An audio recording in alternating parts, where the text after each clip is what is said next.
Monsieur le Président, Madame, Monsieur. Les procès du siècle. Une série de rencontres imaginées et produites par le MUSEM. Saison 2, féminisme, genre et minorité. Réunissant témoins, spécialistes et pièces à conviction, les procès du siècle ouvrent un espace d'échange citoyen. Après une première saison consacrée aux questions environnementales, nous dédions cette deuxième saison aux minorités dominées et à leur manière de s'exprimer, de résister, de revendiquer leurs droits. Et devant lesquels j'ai cité un certain nombre de témoins. Les procès du siècle, saison 2. Féminisme, genre et minorité. 14 épisodes enregistrés dans l'auditorium du MUSEM. Épisode 11. Handicap, une discrimination en bande organisée, avec Fabienne Jégu, Redouane Tella et Toufik Hakem à la modération. Bonsoir à toutes et à tous. Merci d'être là pour assister, mais aussi pour participer à ce nouveau procès du siècle du MUSEM. Et ce soir, c'est vraiment autour du premier motif de discrimination en France, c'est-à-dire la discrimination qui touche les personnes en situation d'handicap. Selon le rapport 2021 du Défenseur des droits, les personnes vivant avec un handicap auraient en effet plus de difficultés que les autres pour trouver un emploi, accéder aux services publics, se loger ou encore se former, et cela ne va pas en s'arrangeant. Que faire alors? Quelle politique publique faut-il mettre en place pour réduire l'écart entre les intentions affichées et l'effectivité des droits des personnes en situation de handicap? Pour animer ce procès aujourd'hui, j'appelle nos deux grands témoins, Fabienne Jégu, conseillère experte handicap auprès du Défenseur des droits, et Redouane Tella, producteur de radio et journaliste à France Inter. Merci d'être venus. Alors, Fabienne Jégu, vous êtes juriste, spécialisée dans la défense des droits des personnes handicapées depuis 35 ans. Donc, s'il fallait commencer par faire un bilan, avoir une vue panoramique sur ces 3 dernières décennies, quelles politiques ont été mises en place? Quelles avancées, s'il y en a, ont-elles été accomplies? Pourquoi, malgré cela, les personnes en situation de handicap sont toujours en tête du classement des discriminations? On ne peut pas nier qu'il y a eu quand même d'énormes avancées sur le sujet du handicap depuis ces décennies et qu'il y a vraiment des choses qui ont évolué. Mais parallèlement, on voit aussi qu'il y a énormément de choses qui sont encore en souffrance et qu'il y a une grande marge de progrès dans beaucoup de domaines. Quelques exemples. En matière de scolarisation, il est indéniable que la scolarisation des enfants en situation de handicap a évolué.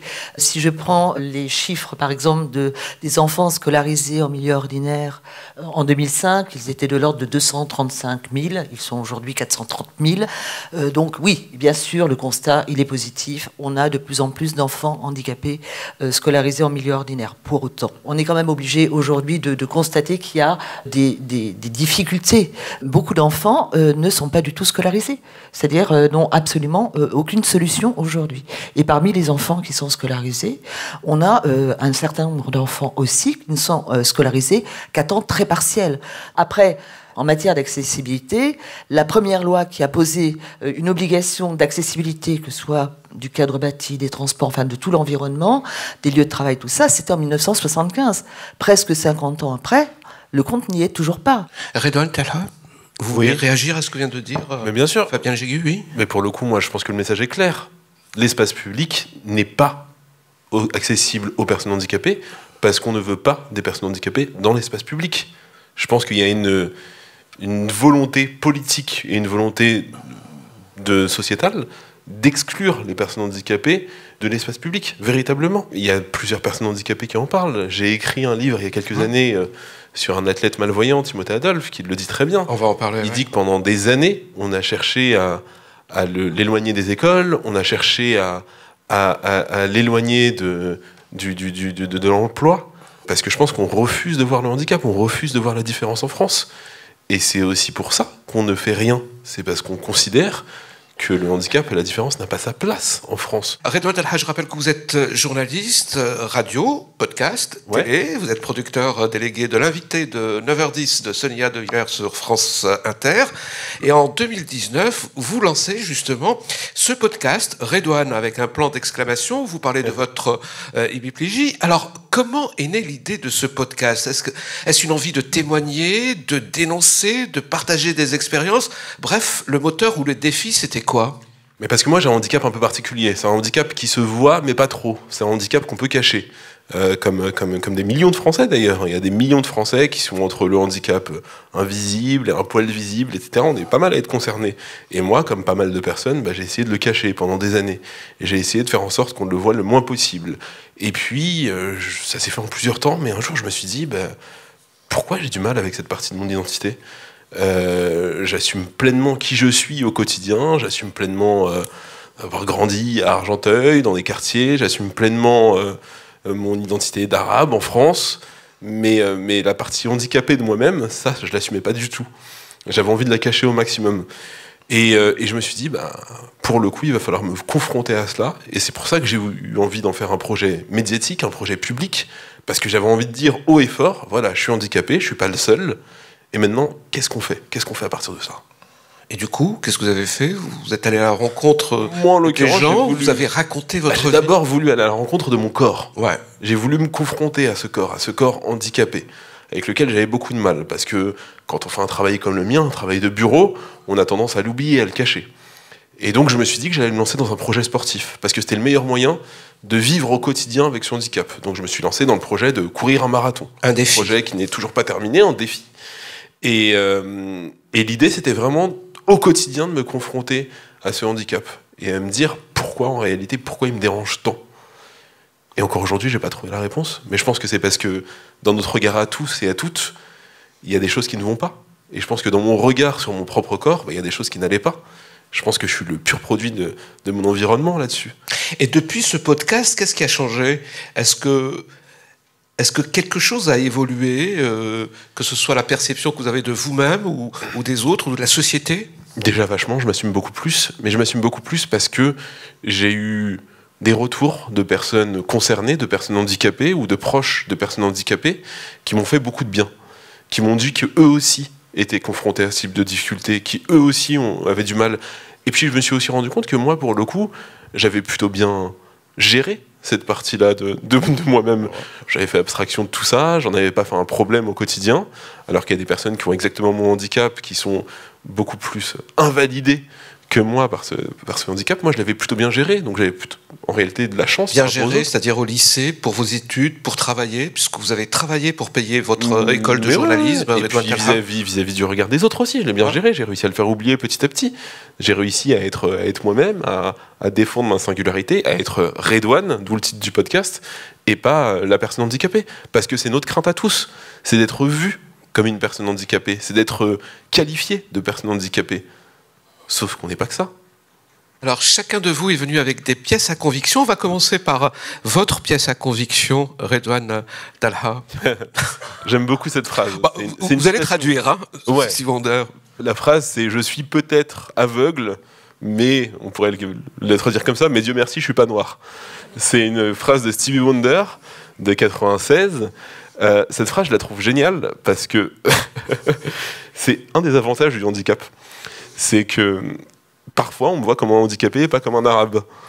Et j'avais envie de vous parler de ça aujourd'hui. Non mais vraiment, on parle assez peu du handicap en des termes positifs, donc là allons-y. Typiquement, quand je croise la route de la police, ça m'est arrivé une fois, il y a une quinzaine d'années, je me suis fait contrôler assez brutalement, ça aurait pu mal finir, et puis ils se sont rendus compte que j'étais handicapé. Et là, tout de suite il y a le switch, le regard change. Là, soudainement, on n'est plus un arabe, on est un handicapé. Et ce qui est intéressant dans cette citation, c'est qu'en réalité, on est plein de choses à la fois. On est tout et toutes multiples. Et moi, j'ai été confronté très, très tôt à cela en réalité. Je me suis très vite rendu compte que forcément, je n'étais pas qu'une personne handicapée, parce que parmi les personnes handicapées, j'étais arabe. Mais chez les arabes, j'étais pas un arabe, parce que j'étais une personne handicapée. Donc je pouvais pas faire corps avec les autres. Je pouvais pas être au sein d'un collectif, parce que là où j'étais, j'étais toujours un intrus.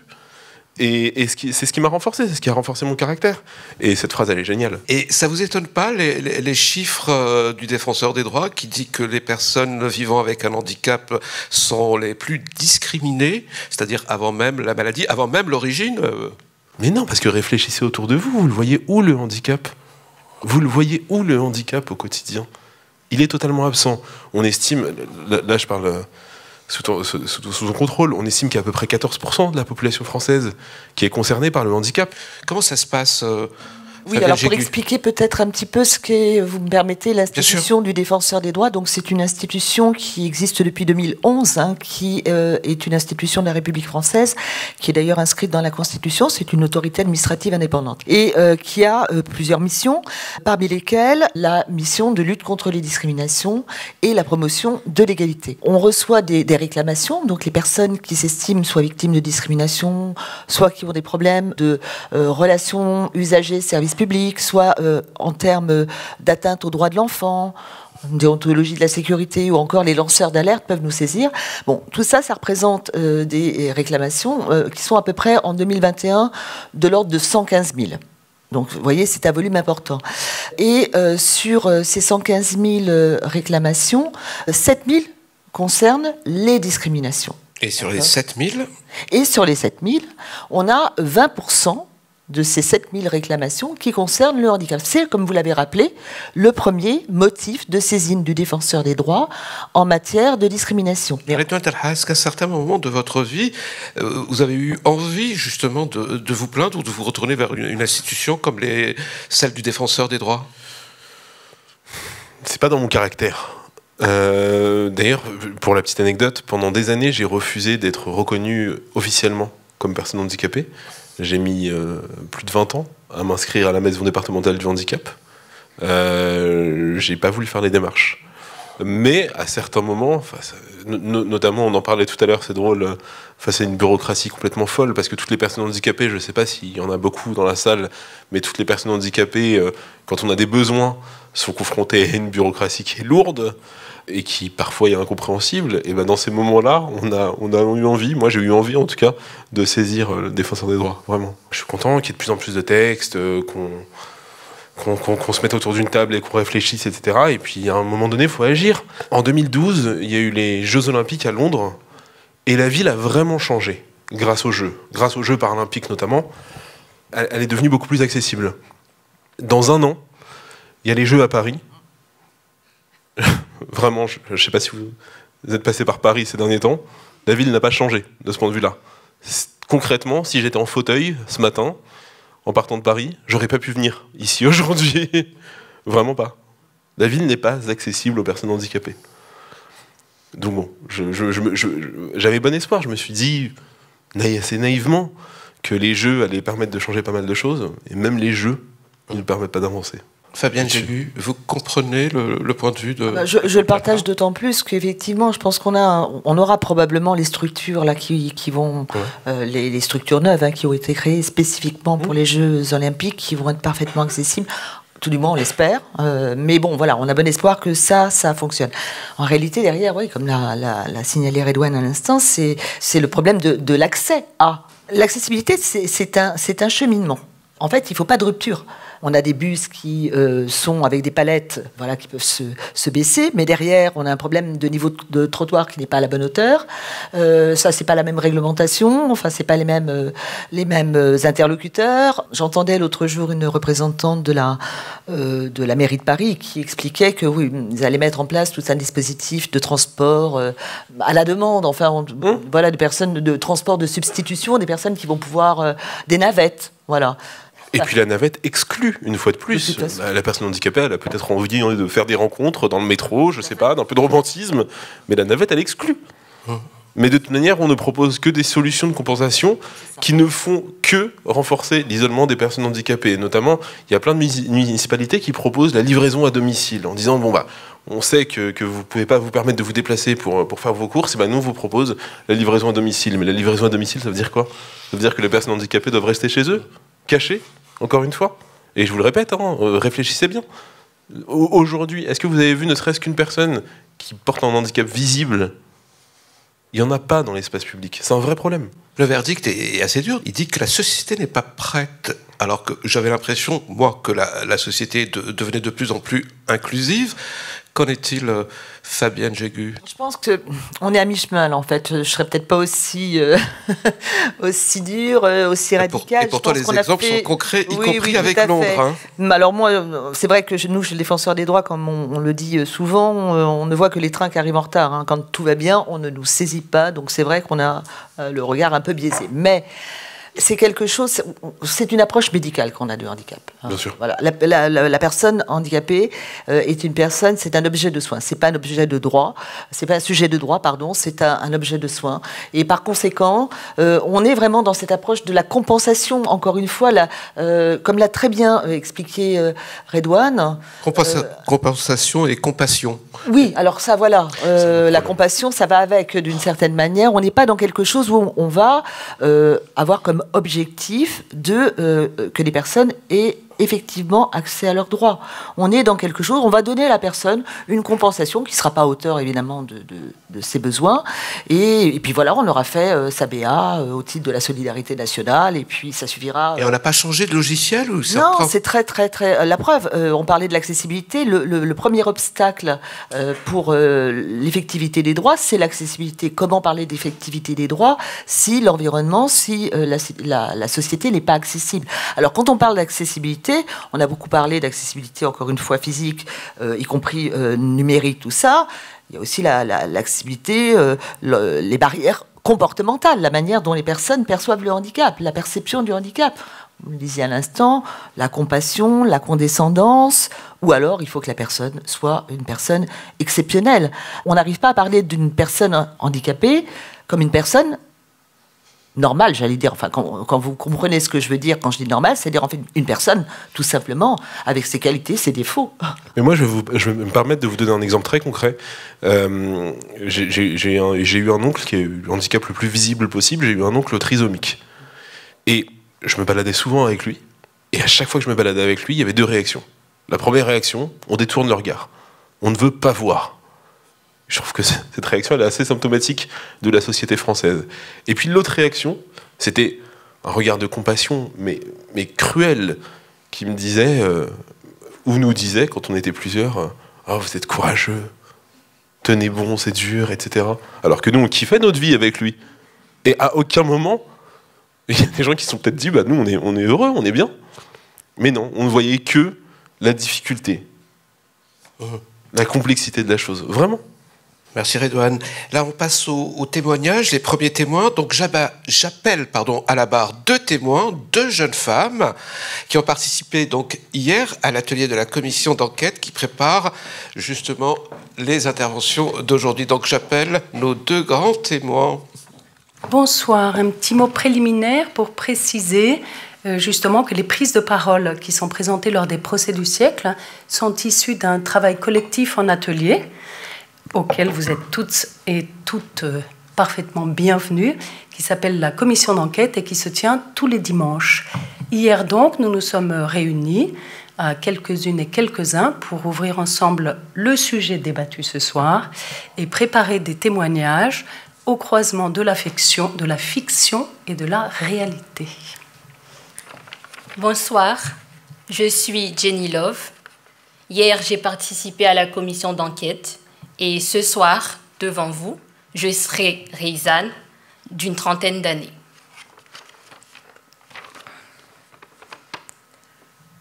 Je suis une femme valide qui subit un certain nombre d'oppressions, mais pas celle de ne pas pouvoir accéder aux toilettes du bar en bas de chez moi. Circuler dans l'espace public, me déplacer d'un endroit à l'autre de la ville ne m'est pas problématique. Sauf quand il est 3 heures du matin et que j'ai un petit coup dans le nez. Voilà d'où je parle.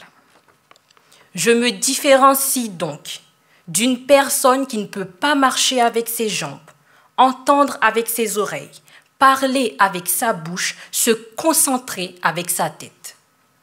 Qu'est-ce qui fait que je me sens réellement différente de cette personne, alors qu'elle peut voir, sentir, entendre, avancer, communiquer et entrer en dialogue, quel que soit le moyen qu'elle va utiliser pour y parvenir.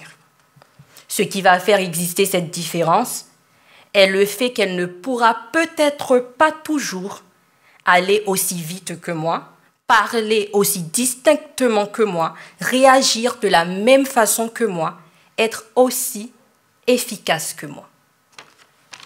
Une efficacité dont les règles ont été établies pour gagner du temps. Celui entre mon lit et la salle de bain, de la salle de bain à la cuisine, de la cuisine à la porte d'entrée, de la porte d'entrée à la bouche du métro au boulot. Une cartographie dessinée au millimètre près pour ne pas perdre une seule seconde de ma journée. Parce que le temps, vous savez, c'est de l'argent. Et j'en ai besoin.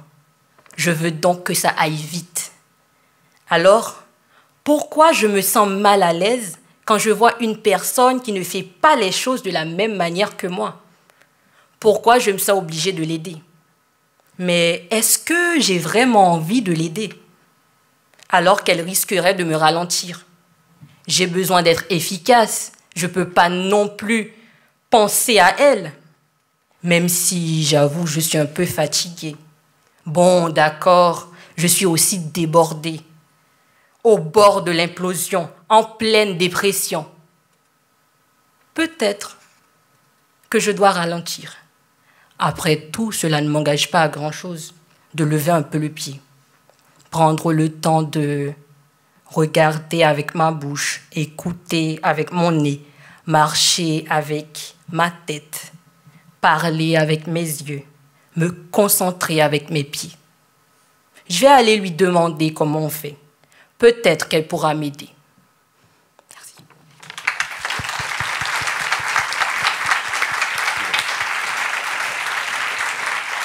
Fabienne Jégur, Edouard Talha, réaction à ce premier témoignage? Déjà, bravo pour ce texte. Et moi, je suis toujours un peu surpris quand j'entends ce genre de truc, parce que personne ne demande à la société de ralentir. Personne ne demande à la société de nous attendre. En l'occurrence, on attend juste de la société qu'elle comprenne pourquoi parfois on est plus lent, parfois on a besoin de plus de choses. Mais à aucun moment, moi, je me sentirais mal si on me demandait de ralentir. Au contraire, non. Il faut que tout le monde se sente libre de foncer. Mais au moins, comprenez ceux qui ont un peu plus de mal. J'ai noté un mot là, quand vous parliez, je ne sais pas pourquoi, c'est venu spontanément, le mot domotique. Je me disais, mais en fait, en réalité, on ne se rend pas compte non plus, finalement, l'apport des personnes en situation de handicap dans notre société, parce qu'en fait, on ne se rend plus compte, mais il y a tellement de choses qui ont permis à notre société d'avancer plus vite. La télécommande de votre téléviseur, vous ne posez plus la question, et peut-être que vous ignorez que ça avait été inventé pour les personnes en situation de handicap. Mais on ne vous demandera jamais de faire autre chose. Et puis je voulais vous parler de toute autre chose. Vous allez me comprendre. Cette année, je me suis mis au golf. Je joue au golf depuis quelques mois. Au golf, alors je ne sais pas s'il y a des joueurs parmi nous, mais au golf, il y a un système de handicap. Alors le handicap, c'est pas du tout pour les personnes handicapées. C'est juste qu'en fonction de notre jeu, en fonction de là où on se trouve dans notre progression de golf, on a différentes étapes. Et ça nous permet de jouer tous ensemble. Donc un joueur confirmé pourrait jouer avec un joueur amateur en fonction de son handicap. Donc typiquement, la personne qui est novice, face à Tiger Woods, va avoir droit à 8, 10, 12 coups en plus. Et pourquoi on a du mal à le faire dans la société? C'est si simple, sur un terrain de golf, de se dire qu'en fonction de nos difficultés de départ, on part je sens que ça va donner un très beau podcast. Je l'attends, ce podcast. Je viens d'avoir l'idée. Bon. Alors, justement, j'ai écouté vos podcasts. Ils sont vraiment très, très bien faits. Ils sont très drôles. D'accord. Mais il y en a un particulièrement qui m'a sidéré. C'est vraiment le mot. C'est quand vous parlez à votre femme et que vous lui dites... Je n'aurais jamais épousé une handicapée. Parce que mais c'est quoi cette histoire? La réputation que vous allez me faire à Marseille. Non, mais est-ce que tout ce regard de la société, vous avez fini par l'intégrer vous-même? Bien évidemment. Déjà, c'est un épisode qui m'a été demandé par ma communauté, parce que c'est un des trucs auxquels je pensais même pas.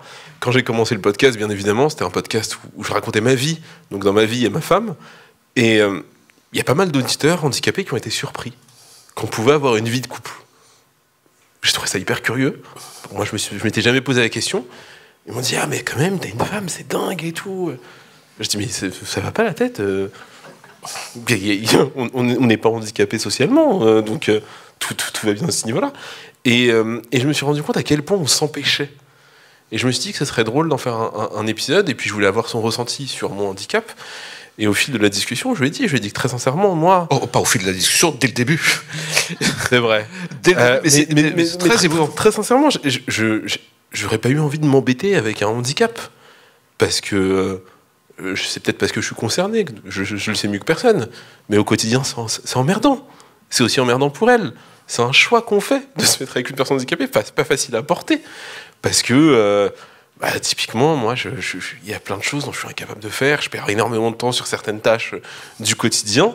Et de manière très égoïste, moi, s'il y avait une personne qui avait un autre handicap que moi, je me serais dit, mais non, j'ai pas envie de m'embêter avec ça. C'est trop lourd. C'est trop lourd à porter. Et c'est un sacrifice qu'on demande à l'autre personne. Et moi, je le vis très mal, hein, vraiment, personnellement. C'est un des trucs qui me ronge le plus au quotidien, c'est que je sais très bien qu'avec mon handicap, un jour, mon corps va vieillir plus vite, va s'abîmer, donc je vais être de plus en plus dépendant. Et je suis terrifié à l'idée de dépendre du conjoint. Vraiment, je suis terrifié à l'idée de dépendre de l'autre. Et moi, vraiment, j'aurais pas eu envie de m'embêter avec ça. On passe à votre pièce à conviction. C'est un extrait de film que tout le monde a vu. Je suis quasi persuadé, et si par je ne sais quel miracle quelques personnes n'ont pas vu ce film, je suis certain qu'elles savent de quoi il s'agit, de quoi parle ce film. Et on y va. Extrait donc de Forrest Gump, film tourné il y a tout juste 30 ans avec Tom Hanks, sorti en 94, raflant tous les Oscars en 95. Pourquoi, Redouane Talla, avez-vous choisi ce film de Robert Zemeckis ? Très sincèrement, pendant des années, quand j'étais gamin, j'étais incapable de voir ce film. Il était trop violent. Et j'arrivais pas à expliquer pourquoi. Mais vraiment, j'arrivais pas à regarder ce film. Et je l'ai vu il y a quelques années, et j'ai compris. Pour positif, il y a une représentation du handicap à une époque où il n'y en avait pas dans la fiction. En plus, deux handicaps, un handicap mental et un handicap physique. Ça, c'est une chose. Mais l'autre chose, il y a tout ce qui me dérange dans la représentation du handicap. Là, dans cette séquence, c'est dingue. Je ne sais pas si on se rend compte, mais il est résilient, il se fait harceler par des gamins en raison de son handicap mental, et sa résilience le pousse à courir à tel point qu'il arrive enfin à se libérer de son handicap physique, comme si c'était possible dans la vie de tous les jours. Et Forrest Gump, on l'accepte parce qu'il est performant, parce qu'il est fort, parce qu'il court partout dans le monde. C'est ça qui le rend digne d'être accepté, digne d'être aimé. De la même manière que dans un autre film de cette époque-là, Rain Man, on acceptait l'autiste parce qu'il était hyper intelligent. Mais moi, en réalité, je me rends compte que ça me dérange. Alors, c'est paradoxal parce que j'ai cherché la performance avec mon podcast et mon projet de marathon, mais de l'autre côté, je revendique, et je sais qu'on en a besoin. Les personnes handicapées doivent être médiocres comme les autres. Les personnes handicapées doivent être... ouais, voilà, comme les autres. Je comprends pas comment la fiction nous a poussé à croire, mais pas que la fiction, à croire qu'il fallait sans cesse se dépasser, sans cesse être résilient, sans cesse accepter, ne jamais se plaindre. Jamais, dans l'espace médiatique, on ne voit, je sais pas, au hasard danser dans l'air, un chercheur qui est juste chercheur, mais handicapé. Non, non. Quand on a une personne handicapée dans les médias, il faut qu'elle soit exceptionnelle. Il faut qu'elle soit dépassée. C'est peut-être pour ça, au fond, que j'ai voulu faire le marathon, pour moi aussi exister. Et c'est peut-être pour ça que vous avez écrit ce livre, Redouane Talla. Est-ce que vous pouvez nous parler de cet athlète, Timothée Adolphe, et pourquoi vous lui avez consacré tout un livre ? Il est génial, c'est un de nos plus grands champions. Alors au départ, ça devait être une collection de livres sur la détermination, l'ambition. Et là aussi, vous n'avez pas choisi n'importe qui, vous avez choisi un champion. Ouais. Alors lui, c'est un grand champion pour le coup. Mais ce qui m'intéressait chez lui, c'était... Il est malvoyant, il est aveugle, on peut le dire même aujourd'hui. Il a gagné des médailles pour la France, mais il n'est pas la personne handicapée parfaite.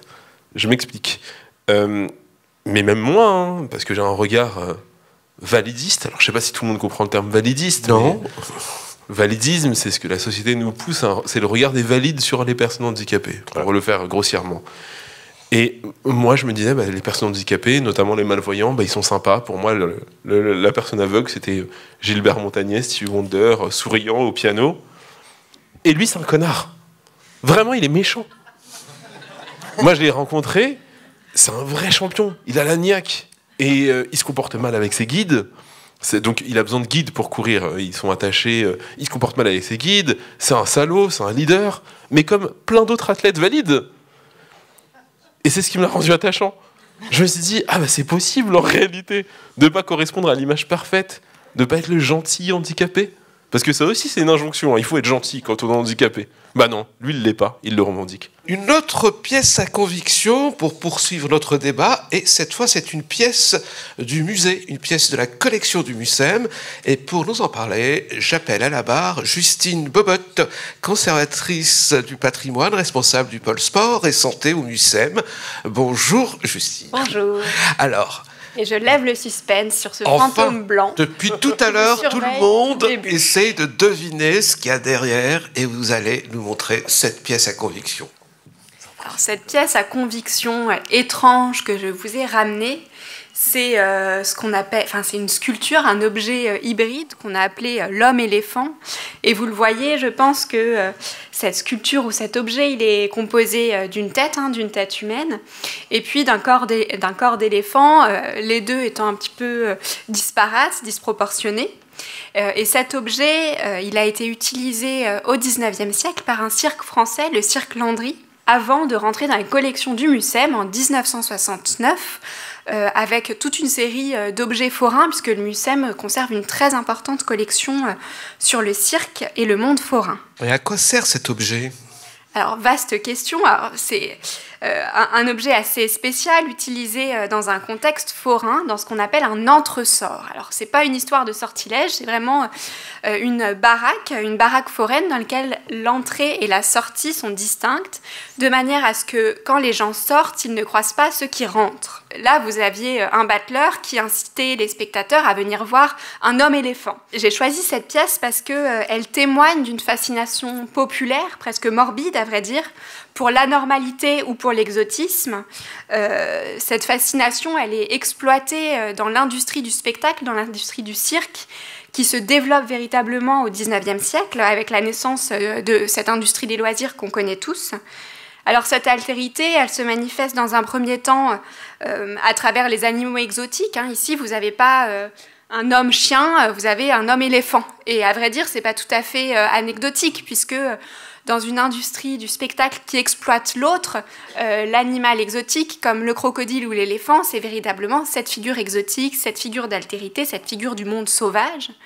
Et puis, malheureusement, à partir de 1840-1850, dans le monde américain puis en Europe, on n'exhibe plus seulement des animaux exotiques, mais de véritables personnes, dans ce qu'on a appelé des freak shows. Alors, les freaks, c'est ce qu'on appelle, c'est des monstres en français. Et vous aviez en fait des personnes qui présentaient un handicap particulièrement visible, ou bien des personnes qui avaient un physique particulier, par exemple des personnes très très grandes, qui étaient présentées, exhibées comme des bêtes de foire dans des musées ou bien dans des cirques. Et en réalité, cette figure de l'homme-éléphant, elle renvoie dans l'imaginaire du XIXe siècle à ce monde des freak shows, puisque l'homme-éléphant, c'est le surnom d'une personne réelle, Thomas Maverick, dont l'apparence a été particulièrement modifiée par une maladie dégénérative et qui est tristement célèbre pour avoir été exploité dans ces freak shows. Alors, une nuance, on a beaucoup discuté ce midi, il ne faut pas penser que dans ces freak shows, il n'y a que des personnes qu'on dirait aujourd'hui en situation de handicap. Il peut y avoir des personnes qui ont un physique particulier, que par exemple les femmes à barbe ou des gens qui sont très très grands. Et à l'inverse, toutes les personnes handicapées au XIXe siècle ne sont pas exploitées dans des freak shows. Toutefois, je trouvais que ce phénomène des freak shows, il témoignait d'un regard historique porté sur le handicap, le regard porté sur le handicap au XIXe siècle. Et ce regard, il réduit d'une certaine manière l'anormalité au monstrueux. Et l'idée qui traverse la société au XIXe siècle, c'est donc que Quand on est monstrueux, on peut être exhibé devant le regard de tous, on peut être instrumentalisé, exploité, et tous ces freak shows témoignent d'une véritable déshumanisation de personnes anormales au XIXe siècle, mais également d'une marginalisation à la fois symbolique, mais aussi sociale, puisque une partie de ces personnes qui étaient exploitées dans ces freak shows ne pouvaient pas s'intégrer dans le monde du travail et, en désespoir de cause, travailler dans ces cirques qui les instrumentalisaient. Merci beaucoup, Justine Bobotte. Mais est-ce que ça a vraiment évolué depuis le 19e siècle, Fabienne Jégu, Redouane Talha? Il faut quand même rappeler que la pratique du lancer de nains dans des fêtes foraines ou dans des discothèques, considérée comme une attraction, n'a été officiellement interdite en France qu'en 1995. Déjà, je vous confirme, le lancer de nains n'a pas disparu, malheureusement. Il revient de temps en temps, notamment dans des soirées d'intégration, d'écoles de commerce, etc. On entend souvent des faits divers là-dessus. Et puis, en plus, on va en reparler, la figure du nain, elle est intéressante parce que sur les réseaux sociaux, tout à l'heure je vous disais que la plupart du temps le handicap on détourne le regard, mais le nanisme fascine et il y a une vraie fascination malsaine et sur les réseaux sociaux il y a des influenceurs nains qui se moquent d'eux-mêmes, mais il y a aussi des personnes qui se sont spécialisées dans le fait de se moquer des nains. Il y avait un rappeur notamment qui pendant des mois et des mois se filmait en présence de nains. Et je m'en suis rappelé tout à l'heure, une fois j'ai posé la question à un des nains qui apparaissent dans ces vidéos, et je lui disais mais pourquoi tu fais ça, c'est quoi le délire, je comprends pas, pourquoi tu te donnes en spectacle? Et il m'avait répondu au moins j'existe. Et je trouve que c'est hyper intéressant. Chez certains, on préfère être animalisé, moqué, plutôt que disparaître complètement.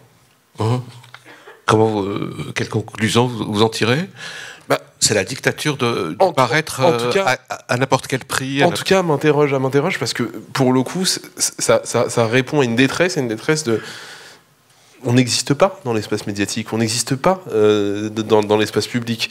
Un chiffre, il y a 0,7% de personnes handicapées qui apparaissent à la télévision. J'ai souvent coutume de dire que c'est... Alors justement... Joséphine Ange Gardien, toute seule, sans doute, qui apparaît à l'écran, mais on n'en est pas loin. Si on terminait justement par la représentation des personnes en situation de handicap au cinéma, à la télévision, au théâtre, pour aller dans votre sens, Redouane Talha, sont-ils toujours aussi invisibles?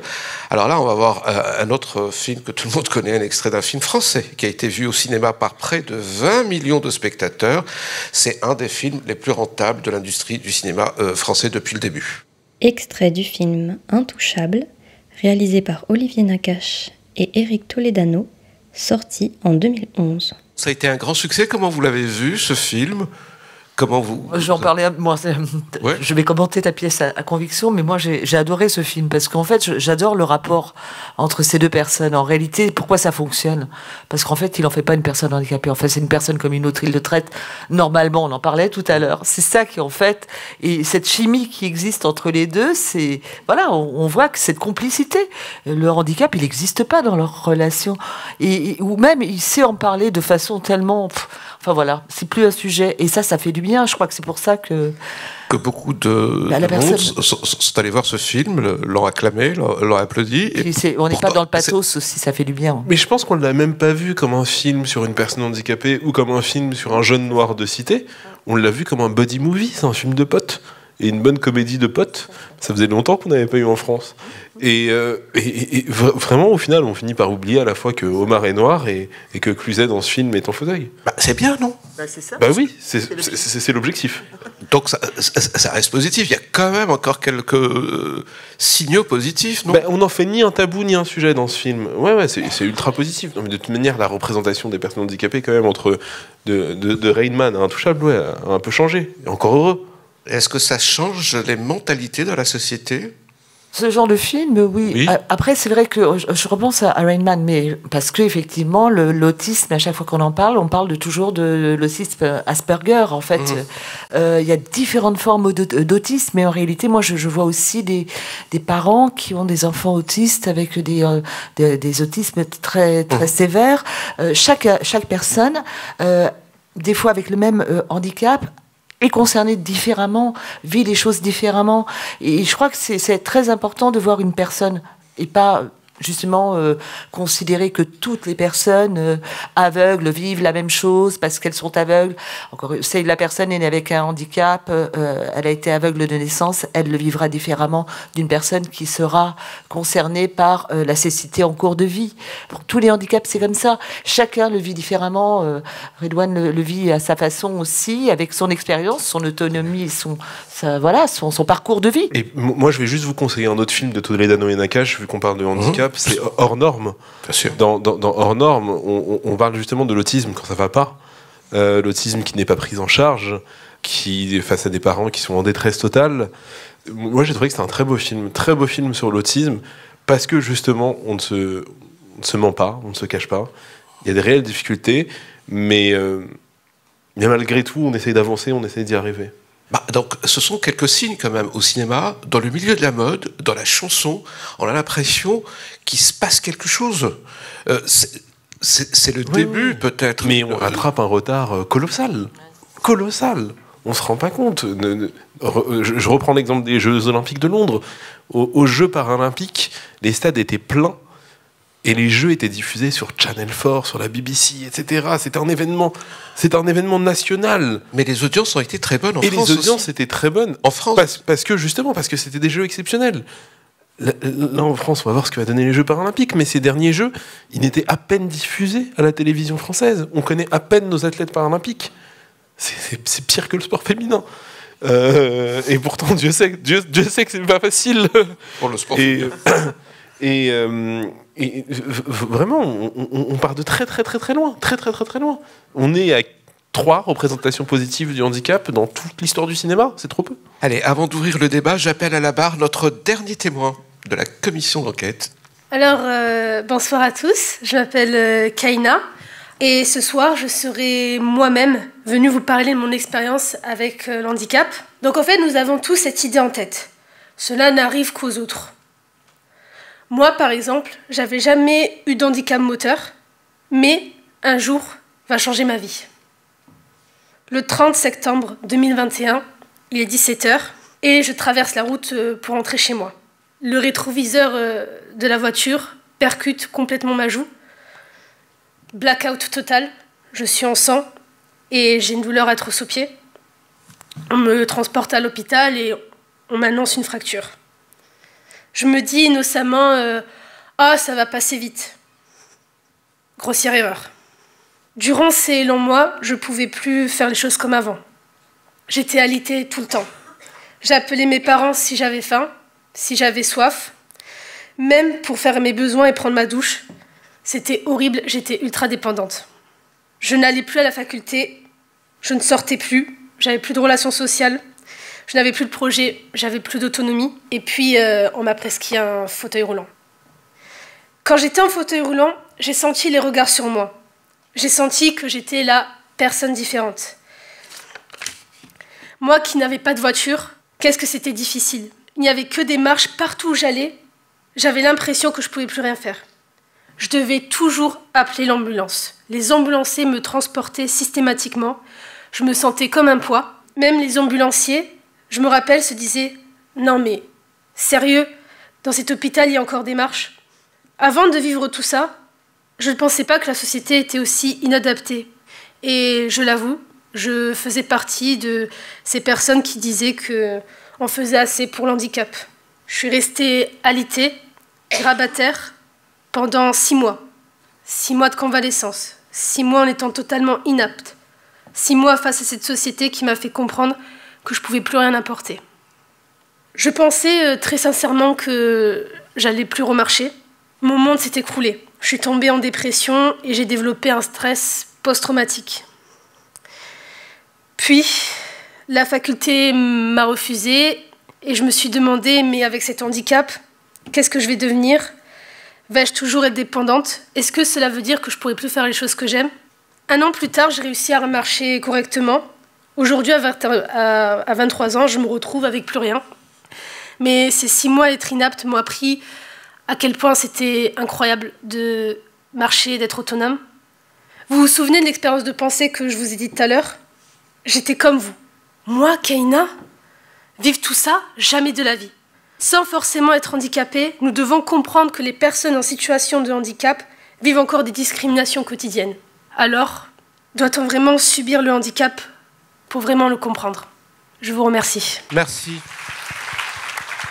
C'est pas de la fiction, c'est un témoignage. Peut-être que vous vouliez réagir Non, bah, déjà, bravo, Kaina, d'avoir eu le courage de raconter cette histoire. Et puis, ouais. je pense qu'il faut vraiment faire le distinguo entre les handicaps de naissance et le handicap suite à un accident, parce que je pense qu'ils ne se gèrent pas du tout de la même manière. Le handicap suite à un accident, moi, je suis terrifié à chaque fois. Moi, je ne le connais pas. Moi, je suis comme ça de naissance. Mais je suis terrifié à chaque fois que j'entends des témoignages de voir à quel point on prend peu en charge l'aspect psychologique. On se retrouve dans un corps qui n'est pas le nôtre, privé de certaines capacités, et l'aspect psychologique est totalement laissé pour ces gens. Ouais. Ils doivent le gérer seuls. Moi, il y a pas mal d'auditeurs qui me racontent à quel point ça a été difficile, à quel point ils sont mangés d'une claque. Et par contre, pour le handicap de naissance, nous, on compose avec dès le plus jeune âge. Moi, très vite, j'ai compris comment allait fonctionner mon corps et comment il fallait que je me comporte avec ce corps. Et c'est pour ça que je pense qu'il faut qu'on travaille sur l'inclusion des personnes handicapées dès la petite enfance. Parce qu'au plus jeune âge, c'est dingue comme les résultats sont fascinants. Moi, j'ai eu la chance, parce que mes parents se sont battus, d'être dans une école avec les valides, de faire du sport avec les valides. Et je sais à quel point je suis en avance, par exemple, sur des personnes qui ont été hémiplégiques et qui sont retrouvées dans des centres, à qui on a dit de faire le moindre effort possible. Forcément, ils ont perdu en autonomie. Et je pense qu'il faut travailler l'inclusion pour les personnes de naissance, handicapées de naissance, dès le plus jeune âge, dès la maternelle. En tout cas, merci beaucoup. Merci d'être venu, Fabienne Jégu. Merci beaucoup, Redouane Talha. Merci à vous. Et merci à vous. Cette séance a été enregistrée le 20 février 2023, avec la participation de Fabienne Jégu, Redouane Talha, Justine Bobot et de Toufik Hakem à la modération. C'était le podcast Procès du siècle, féminisme, genre et minorité. Une proposition conçue et mise en scène par le MUSEM en collaboration avec Grégoire Ingold. À la modération, Judith Duportail, Toufik Hakem, Talma Desta, Paloma Moritz, Valentine Auberti et Victoire Tuaillon. En partenariat avec Libération, Blast, Le Bonbon et Mademoiselle. Réalisation, Copie Carbone. Rendez-vous sur le site du MUSEM pour plus d'informations sur la série et les pièces à conviction. Et retrouvez l'ensemble des épisodes de la saison sur votre application de podcast habituelle. Merci pour votre écoute et à très bientôt.